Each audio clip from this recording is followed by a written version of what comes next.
सत श्रीकाल दोस्तों, नमस्कार, आदाब and very good morning to you all. Topics आप देते हैं सिम्टम्स या डिसऑर्डर्स की डिस्कशन के लिए, आप टॉपिक्स देते हैं। I just upload the videos. आपके खुद के चैनल गुरु नानक केयर्स में आप सबका बहुत बहुत स्वागत है। The last topic I received for discussion was oedema. आज बात करेंगे दोस्तों बहुत महत्वपूर्ण, एडीमा किसे कहते हैं, क्या होता है एडीमा, क्यों होता है, कारण देखेंगे। उसकी कई तरह के एडीमा रहता है ना, वो उसकी बात करेंगे। And very important, the part of treatment in homeopathy. Video के एंड तक मेरे साथ बने रहें दोस्तों, बहुत महत्वपूर्ण जानकारी आज एडीमा के ऊपर। आइए पहले जान लेते हैं एडीमा हम कहते किसे हैं। बेसिकली दोस्तों, oedema is a medical term for swelling. Body में कहीं सूजन है, कहीं स्वेल्ड अप एरिया रहता है ना, उसे हम एडीमा बोलते हैं। Can be due to injuries, कई बार कोई इंजरी की वजह से हो जाता है, कोई इन्फ्लेमेशन है बॉडी में, उस वजह से एडीमा हो सकता है। Oedema can be in a small part of the body, कहीं एक रीजन में हो सकता है, कहीं इनफैक्ट कई बार पूरी body, entire body is involve, वहाँ एडीमा पूरी बॉडी में हो सकता है। कारण कहीं देखेंगे आगे, कई मेडिकेशंस की वजह से एडीमा हो सकता है। ड्यूरिंग प्रेगनेंसी एडीमा हो सकता है। And in due to some infections oedema हो सकता है। They are many medical problems that cause oedema. As the video progresses will come to know. Video के एंड तक मेरे साथ बने रहिए, बहुत महत्वपूर्ण जानकारी दोस्तों रिगार्डिंग एडीमा। क्यों होता है इन शॉर्ट देखें दोस्तों, व्हेन जो स्मॉल ब्लड वेसल्स रहती है ना बॉडी में, ऑल ओवर द बॉडी, तो वहाँ ना फ्लूइड जो है वो अगर लीक कर जाए इनटू द सराउंडिंग टिश्यू, आसपास का जो टिश्यू रहता है वहाँ अगर वो फ्लूइड लीक कर जाए due to numerous reason, will talk about the reasons also, तो वो जो बिल्डअप होना शुरू हो जाएगा वो फ्लूइड टिश्यूज़ में, दैट लीड्स टू एडिमा। आइए आगे बहुत क्लियर हो जाएगा। Let us first see the types of oedema, किन किन तरह का रहता है oedema. The first type is like the peripheral oedema. Let us see peripheral oedema दोस्तों पेरिफेरीज में रहता है, as the name suggest, arms में, लेग्स में, फीट में ना, पाँव में, टांगों में, बाजुओं में, ये पेरिफेरल रीजन रहता है। यहाँ अगर सूजन हो जाए, स्वेलिंग रहे, उसे हम पेरिफेरल एडिमा बोलेंगे। Due to some circulatory system problems, due to lymph node problems, due to kidney problems, there can be number of reasons that lead to peripheral oedema. Secondly we talk about the pedal oedema. Pedal oedema like यानी कि पैरों में and the lower extremity, the lower legs, टांगों का निचला हिस्सा, पैर, एड़ियाँ, अगर इनमें कहीं सूजन हो जाए तो उसे हम पेडल एडिमा कहेंगे। ज़्यादा ये बुज़ुर्गों में देखा गया, ओल्डर पेशेंट्स में, या इवन प्रेग्नेंट लेडीज़। माइल्ड रहता है, टेम्परेरी रहता है, लेकिन this is kind of oedema that is found, very common. Okay, third is the lymph oedema. अब ये दोस्तों लिम्फ एडिमा में अगेन स्वेलिंग रहती है, आर्म्स में, लेग्स में रहती है, लेकिन द कारण क्या है इसमें, the damage to the lymph nodes, जिस वजह से लिम्फ एडिमा रहता है। लिम्फ एडिमा का भी एक छोटा सा वीडियो है, देख लीजिएगा, I put down the link, उसमें डिटेल्स बात है इसमें, इसके बारे में। And it may be due to the, कई बार कैंसर ट्रीटमेंट के दौरान सर्जरी करवाते हैं या रेडिएशन थेरेपी लेते हैं, that can lead to damage of lymph nodes which can lead to oedema, इसे हम लिम्फ एडिमा बोलते हैं। The next fourth type is the pulmonary oedema. Pulmonary यानी कि फेफड़े इन्वॉल्व हैं इसमें, द लंग्स आर इन्वॉल्व, जो डीप इनसाइड द लंग्स, जहाँ वो स्मॉल थिन एयर सैक्स रहते हैं ना, जहाँ ऑक्सीजन कार्बन डाइऑक्साइड ट्रांसफ़र रहता है, अगर वहाँ ये फ्लूइड एक्यूमुलेट होना शुरू हो जाए, इकट्ठा होना शुरू हो जाए, तो वहाँ पल्मोनरी एडिमा कहा जाएगा। लंग्स के अंदर, एयर सैक्स के अंदर फ्लूइड अगर एक्यूमुलेट हो जाए। Difficulty in breathing is the very first symptom that comes around. सांस लेने में दिक्कत रहती है, और अगर पेशेंट लेटा रहे तो वो और वर्स हो जाती है प्रॉब्लम, और बिगड़ जाती है, सांस लेने में दिक्कत बहुत रहती है इन पल्मोनरी एडिमा। ऑल्सो दोस्तों सफोकेशन रहती है, हार्ट बीट तेज़ हो जाती है, और कफ भी रहती है इन सर्टन केसेस, और कफ के साथ ना खांसी के साथ ब्लड भी आ सकता है इन सर्टन केसेस, इसे हम नाम देंगे pulmonary oedema. The very fifth type is the cerebral oedema. अब कई बार ना ड्यू टू हेड इंजरी कह लीजिए, ड्यू टू इन्फ्लेमेशन कह लीजिए, अगर यही फ्लूइड एक्यूमुलेट होना शुरू हो जाए in the brain, no this is a very serious complication, बहुत सीरियस केस रहता है सेरिब्रल एडिमा का। और ये कारण और भी रहता है, जैसे ना जो ड्रेनेज सिस्टम है उसमें अगर कहीं ब्लॉकेज हो जाए, यानी कि कहीं ब्लड क्लॉट हो जाए, तो वो बैकअप मारेगा, बैकअप करेगा ना fluid, that will result a fluid accumulation in the brain, तो that leads to cerebral oedema. Next very important is the macular oedema. अब मैक्यूला एक ना रीजन रहता है इन दी आई, हमारी आँखों के अंदर, and that is a light sensitive area. अगर मैक्यूला में किसी कारण से फ्लूइड एक्यूमुलेट होना शुरू हो जाए, उसे हम कहेंगे macular oedema.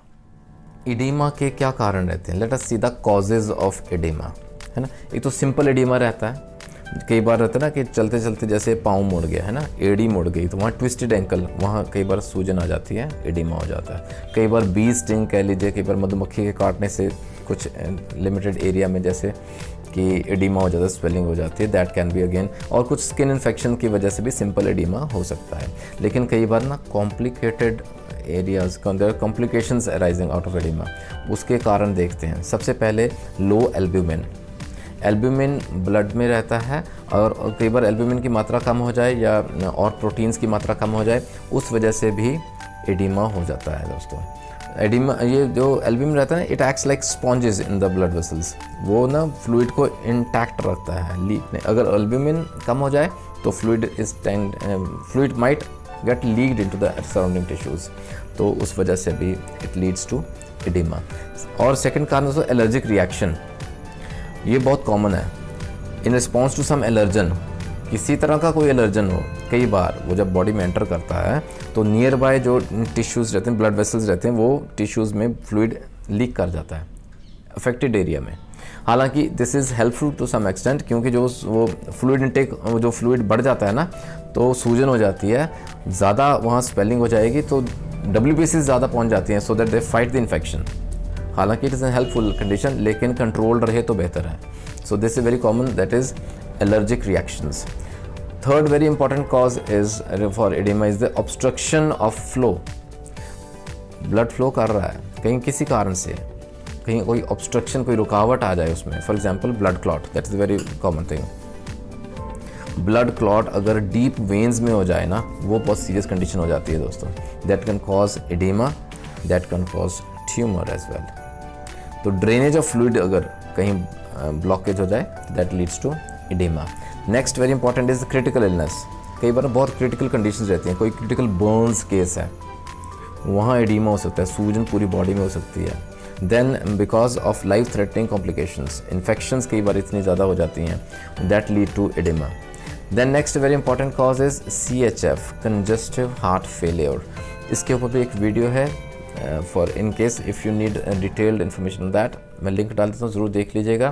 Congestive heart failure में क्या रहता है कि जो लोअर चेम्बर्स हैं ना हार्ट के, वो प्रॉपर काम नहीं करते, प्रॉपर पंप नहीं कर पाते ब्लड को। ब्लड का जो इनपुट है जो हार्ट में आ रहा है नॉर्मल है, लेकिन जो आउटपुट है जो लेफ्ट वेंट्रिकल से बाहर निकलना चाहिए, वो प्रॉपर नहीं हो रहा, पंप नहीं कर पा रहा हार्ट प्रॉपरली।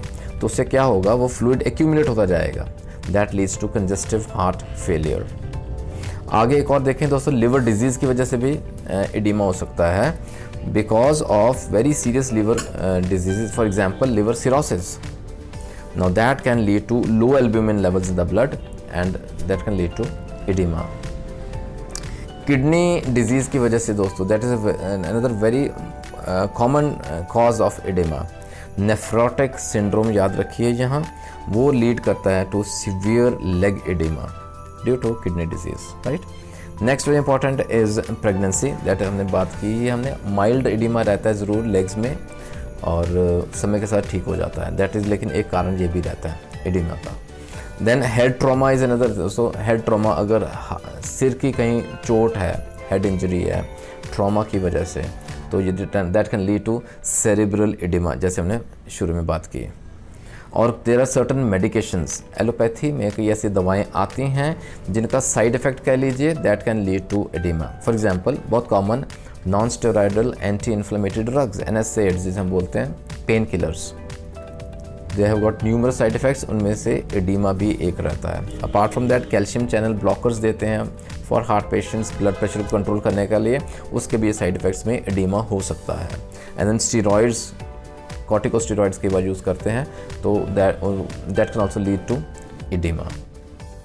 एडिमा के सिम्टम्स की बात करें दोस्तों, साइंस एंड सिम्टम्स में देखेंगे कैसे पहचाने कि एडिमा है। जैसे इट्स वेरी सिंपल, स्वेलिंग की जैसे बात की ना, इन्फ्लेमेशन है, स्वेलिंग है, सूजन है, सबसे पहला तो वही रहता है। लेकिन again I will say that the amount of swelling and the area of swelling उस पर बहुत डिपेंड करते हैं सिम्टम्स। फॉर एग्जांपल अगर सिंपल एडिमा है ना, इन स्मॉल एरिया रहता है और फ्रॉम एन इन्फेक्शन से है, इन्फ्लेमेशन से, फॉर एग्जांपल मॉस्किटो बाइट, अगर किसी मच्छर के काटने से हो गया है ना, छोटा एरिया रहता है, टेम्परेरी रहता है, लेकिन वो सिंपल एडिमा का सिम्टम रहेगा। लेकिन कई बार large areas are also involve due to bee stings, मधुमक्खी के काटने के वजह से कई बार ज़्यादा एरिया इन्वॉल्व रहता है। फॉर एग्जाम्पल पूरी बाजू अगर इन्फ्लेम्ड हो जाए, स्वेलिंग हो जाए, पूरी बाजू के में एडिमा आ सकता है। That is another very prominent symptom. Then large allergic reactions की वजह से हो सकता है, जैसे मैंने बात की ना, एलर्जेंस की वजह से, that can lead to oedema again. और पूरी एंटायर रीजन बॉडी का can be involve due to large, जैसे कि ना, allergic reactions. Then food allergy से भी हो सकता है दोस्तों। कई बार कोई खाने से एलर्जी हो गई, कुछ ऐसा पदार्थ आगे खाया गया जिस वजह से जीभ पे और थ्रोट में ना, गले में एलर्जी हो गई है, उस वजह से एडिमा हो गया, सूजन हो गई है, and that can be very serious, क्योंकि फूड के इनटेक पे it is going to hamper that, हम प्रॉपर खाना नहीं खा पाएंगे और वो सीवियर एडिमा भी हो सकता है, और that can lead to even the ulcers on the skin, जो सीवियर एडिमा रहता है, दैट इज़ अनदर सिम्टम। और पल्मोनरी एडिमा की हमने बात की, that can lead to shortness of breath, बहुत महत्वपूर्ण सिम्टम रहता है उसमें, सफोकेशन है और कफ भी रहती है। फॉर एग्जांपल इसमें ना कई बार ब्लड भी आ सकता है, that is another very important part of the symptoms. Oxygen का लेवल ब्लड में कम हो जाता है, ये भी एक बहुत इंपॉर्टेंट सिम्टम रहता है। पिटिंग एडिमा हम किसे कहते हैं दोस्तों? कई बार ना, जैसे पेरिफेरल एडिमा में, जैसे टांगों में सूजन आ गई है, एडिमा हो गया, आपने देखा होगा कई बार हम अगर उसको प्रेस करें ना, तो एक ना गड्ढा सा बन जाता है। अगर ऐसा रहता है, that we call pitting oedema. कई बार वापस नॉर्मल हो जाता है, that is non pitting oedema. So these are certain parts of लेकिन the symptoms, the sign and symptoms of oedema. दोस्तों आगे बात करेंगे, बहुत महत्वपूर्ण जानकारी लेंगे हम, homeopathic part of treatment, right. Maybe then very next short video will talk about, और ये जैसे अलग अलग एरियाज़ में रहता है ना oedema, will take up one by one so that detail जानकारी हमारे पास हो of the most important homeopathic medicine to treat these difficult symptoms of oedema. बने रहें गुरु नानक केयर्स के साथ, आगे फिर बात करेंगे, मिलेंगे नेक्स्ट वीडियो में। दोस्तों कहीं आपको और जाने की ज़रूरत नहीं पड़ेगी, इसी आशा के साथ stay tuned to Guru Nanak cares. आपके मन में कोई डाउट है, कोई कमेंट है, कोई सजेशन है, यू आर मोस्ट वेलकम, आप कमेंट कर सकते हैं। You can WhatsApp me also, I am very close to you. आगे बात करेंगे दोस्तों next video. Take care of your health, till then God bless.